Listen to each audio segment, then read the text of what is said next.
اب تمہاری کیبنٹ کو پیسے دیتے ہیں تو آپ کا کوئی کام نہیں ہمیں نوکری دینا. پانی صاف نہیں جی ہمارا کام نہیں ہے, ہم نے نہیں دینا. اور آج میں آپ کو بتاؤں فرانسس فوکویاما جو سب سے بڑا فری مارکیٹ اکانومی کا ایک تھا جس کی اینڈ آف ہسٹری آیا تھا, کل میں اس کو دیکھ رہا تھا, ہی ریکینٹڈ ہز ویو, اور اس نے کہا کہ جتنی پبلک یوٹیلیٹیز ہیں یہ ریاست کے کنٹرول میں ہونی چاہیے. ایک بات. دوسری بات یہ, میں ڈاکٹر تیمور لمس والے ان کو کوٹ کر رہا ہوں, وہ کہہ رہے ہیں کہ پاکستان کی سرکار کے پاس صرف 20% اکانومی رہ گئی ہے ٹوٹل, باقی پرائیویٹ سیکٹر میں یہ فگر میں ان کی کوٹ کر. اچھا یعنی ذاتی طور پر میں اس کو آپ چیک کر لیں. اب 20% میں گنجی کھائے گی کیا اور نہائے گی کیا, اور 200 جو آپ کے کنسرنز ہیں ان کو آپ جو ہے وہ دوبارہ سے پرائیویٹائز کریں. آپ کا کامنٹ آ گیا کہ دعویٰ کرنا ہی نہیں چاہیے آنے والی حکومت کو, ریالٹی بیسڈ باتیں. ٹھیک ہے, بالکل بالکل. ارشاد صاحب آپ کا کیا ٹیک ہے اس پر, آپ کو کیا لگتا ہے موجودہ حکومت کے پاس تو آگئی چیلنجز کم نہیں ہے, بے روزگاری کا بھی چیلنج جیسا کہ انہوں نے دعویٰ بھی کیا ہوا ہے کہ نوکریاں دیں گے, کیٹر کریں گے, لگتا ہے یہی سچویشن ہوگی؟ دیکھیے حکومت اگر روزگار دینا چاہتی ہے تو یہ اس کی ذمہ داری ہے, یہ اس کا فرض ہے, کوئی احسان نہیں ہے.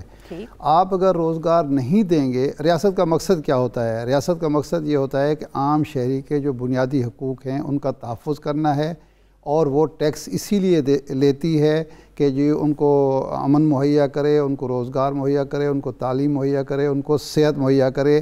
یہ بحث ہو سکتی ہے کہ وہ اپنے یعنی اداروں کے ذریعے کرے یا پرائیویٹ اداروں کے ذریعے. اس نے ایک ایٹماسفیئر کریٹ کرنا ہے جس کے نتیجے میں لوگوں کو روزگار ملے. روزگار کا مطلب یہ نہیں ہے کہ سرکاری ملازمت ملے, روزگار کا مطلب یہ ہے کہ ہر آدمی کو کوئی نہ کوئی اپرچونٹی موجود ہو کہ وہ روزگار اپنے بچوں کا اپنا پیٹ پال سکے باعزت طریقے سے. 1 کروڑ کے اگر انہوں نے دعویٰ کیا ہے تو یہ اس لیے ضروری ہے کہ اگر اگلے 5 سال میں اس وقت اگر بے روزگاروں کی یہ تعداد ہے تو اگلے ہر سال اضافہ بھی ہو رہا ہے, تو اگلے 5 سال میں کیا ہوگا؟ اگر آپ روزگار نہیں دیں گے تو کیا نتیجہ ہوگا؟ بد امنی, عدم استحکام. ہم اتنی بڑی جنگ دہشت گردی کے خلاف جو لڑ چکے ہیں, یہ دہشت گردی کے عوامل میں سے ایک بے روزگاری بھی تھا, عوامل میں سے ایک بے چینی بھی تھا, ریاست سے ریاستی اداروں سے مایوسی بھی تھی. تو اگر ہم یہ کام نہیں کریں گے تو کون کرے گا؟ آپ کا کیا ٹیک ہے, آپ کو کیا لگتا ہے موجودہ حکومت جو یہ چیلنج کا سامنا کر رہی ہے کیٹر کر پائے گی لوگوں کو؟ مدیحہ اس میں 1-2 پہلو ہیں. پہلا سوال تو یہ ہے کہ ہر شخص کے لیے نوکری ہی کیوں, دوسرا یہ ہے کہ پھر نوکری میں بھی سرکاری نوکری کیوں. دوسری طرف آپ دیکھیے کہ ہمارے ہاں ووکیشنل ٹریننگ نہیں ہے تعلیم میں, لوگ دھڑا دھڑ BA MA کر رہے ہیں. آپ کی یونیورسٹیاں جو ہیں وہ اردو, اسلامیات, پولیٹیکل سائنس اور ان چیزوں میں کر رہی ہیں, تو وہ کوئی کام تو دھندا کر نہیں سکتے. ہر شخص نوکری چاہتا ہے, اور پھر نوکری میں بھی سرکاری نوکری. جب آپ ووکیشنل ٹریننگ پر زور دیں گے, انسٹیٹیوٹ بنائیں گے, پروفیشنل انسٹیٹیوٹ بنائیں گے کہ یہ ویلڈنگ کا انسٹیٹیوٹ ہے, یہ بجلی کا ہے, یہ اس کا ہے, میں مثال دے رہا ہوں, تو پھر لوگ اپنے کاروبار کی طرف توجہ دیں گے. دوسری بات یہ ہے کہ نوکریاں دینا حکومت کا کام نہیں ہے. حکومت کا کام ہے نوکریاں دینے والے پرائیویٹ سیکٹر کے لیے اچھے انیبلنگ انوائرمنٹ پیدا کرنا اور اس کو ریگولیٹ کرنا.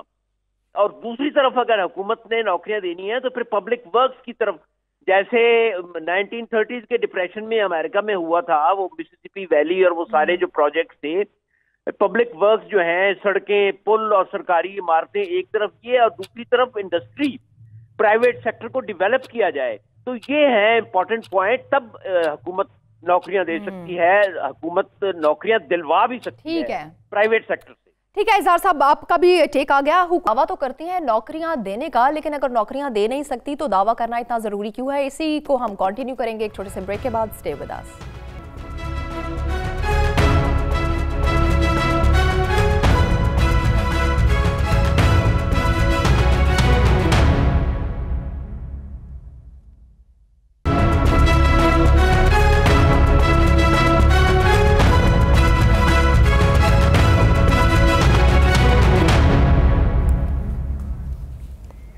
Welcome back. بریک سے پہلے اظہار صاحب جو کامنٹ دے رہے تھے اسی سے آگے گفتگو کو بڑھاتے ہیں کہ ہر کسی کو نوکری چاہیے, اور نوکری بھی چاہیے تو سرکاری چاہیے, اور پرائیویٹ سیکٹر فلرش تو کر رہا ہے, لیکن پھر وہ لوگوں کو صحیح طرح سے کیٹر کیوں نہیں کر پا رہا؟